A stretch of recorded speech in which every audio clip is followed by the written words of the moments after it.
আজকে তোমাদের সাথে খুবই ইজি ওয়েতে সাবুদানার পকোড়ি রেসিপি শেয়ার করব। এটা ভেতর থেকে খুবই সফট আর বাইরের থেকে দারুণ ক্রিস্পি হয়।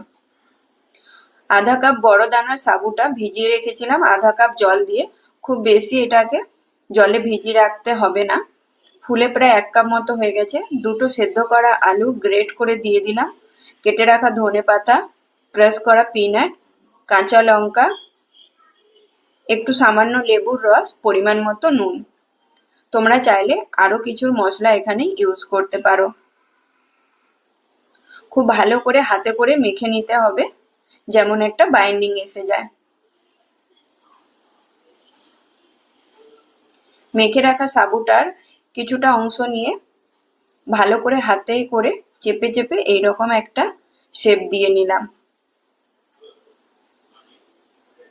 এইভাবে আমি সমস্ত কটা সাবুর পকোড়িকে রেডি করে নিলাম। কড়াই গরম করতে দিয়ে সাদা তেলটা দিয়ে দিলাম। হাই ফ্লেমে তেলটাকে গরম করে নিতে হবে। এরপর একে একে পকোড়িগুলো দিয়ে গোল্ডেন ব্রাউন করে ভেজে তুলে নিতে হবে। তৈরি আমাদের ব্রতের স্পেশাল সাবুদানার পকোড়ি।